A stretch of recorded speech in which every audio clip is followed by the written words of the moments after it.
Hello friends, எல்லாரும் எப்படி இருக்கீங்க? எல்லாரும் நல்லா இருக்கணும்னு கடவுளை பிரார்த்தனை பண்ணிக்கிறேன். இன்னைக்கு தேங்காய் பால் சாதம் எப்படி செய்யலான்னு பார்க்கலாம். எல்லாமே ரெடியாக நம்ம அரிஞ்சு வச்சிட்டோம்னா 15 நிமிஷத்துலேயே தேங்காய் பால் சாதம் சுட சுட நம்ம சாப்பிட்ற நேரத்தில் செஞ்சிடலாம்.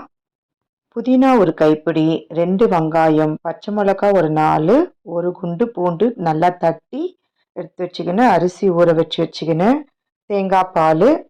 இப்போது நம்ம பட்டை, லவங்கம், கிராம்பு, ஏலக்காய், அன்னாசி பூ இதை நம்ம எடுக்கலாம். பட்டை கிராம்பு பாக்ஸ்லலாம் நீங்கள் காஞ்ச மிளகா போட்டு வச்சுருந்தீங்கன்னா பூச்சி வராது.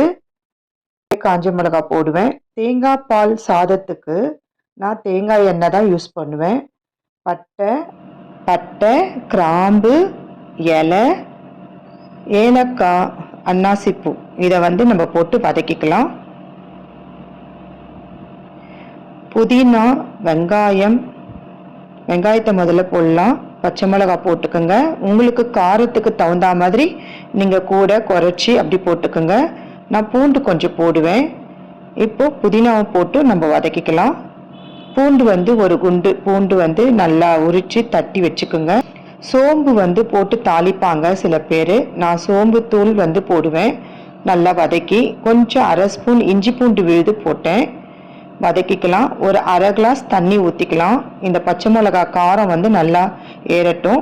உப்பு கொஞ்சம் கம்மியாகவே போடுங்க. ஏன்னா தேங்காயில் உப்பு, தேங்காய் பாலில் கொஞ்சம் அரை உப்பு இருக்கும். எப்பவுமே நீங்கள் வேணால் டேஸ்ட் பண்ணி பாருங்கள். தேங்காய் பால் நீங்கள் அரைச்சிட்டு குடிச்சு பார்த்தீங்கன்னா கொஞ்சம் உப்பு சுவையாக இருக்கும். அதனால் நம்ம ரெசிபி செய்ய சொல்ல உப்பு கம்மியாக போடலாம்.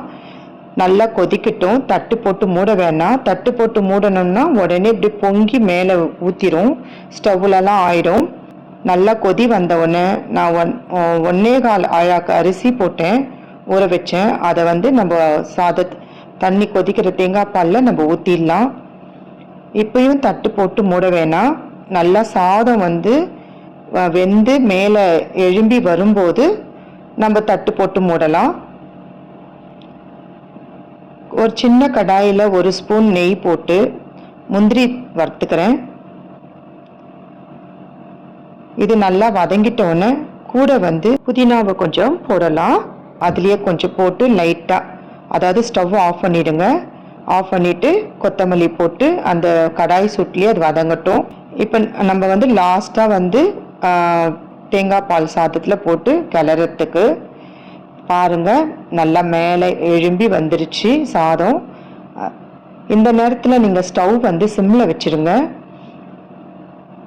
நம்ம வதக்கி வச்சுருந்த முந்திரி பருப்பு, புதினா இதில் நம்ம போட்டுக்கலாம்.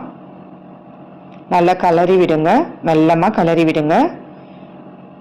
தேங்காய் பால் சாதத்துக்கு தண்ணி நிறைய ஊற்றணும் அவசியமே இல்லை. நல்ல சூடு பட்டாலே பாசுமதி ரைஸ் நல்லா வெந்துடும். பச்சரிசியில் செய்கிறீங்க அப்படின்னீங்கன்னா ஒரு கூட தண்ணி கொஞ்சம் ஊற்றிக்குங்க. ஒரு ஆழாக்குக்கு 2 ஆழாக்கு தண்ணி அப்படி வச்சுக்கோங்க. ஆனால் சுவையான தேங்காய் பால் சாதம் ரெடி ஆயிடுச்சு. வாங்க சாப்பிட்லாம். பாருங்க எவ்வளோ ஒயிட்டாக இருக்குது. நம்ம கரம் மசாலா போட்டோம்னா கொஞ்சம் கலர் மாறிடும். விருப்பம் இருக்கிறவங்க கரம் மசாலாவை போட்டுக்கோங்க. சூப்பரான சுவையான தேங்காய் பால் சாதம் ரெடி ஆயிடுச்சு. இந்த வீடியோ பிடிச்சிருந்ததுன்னா லைக் பண்ணுங்கள், ஷேர் பண்ணுங்கள், சப்ஸ்கிரைப் பண்ணுங்கள். தேங்க்யூ.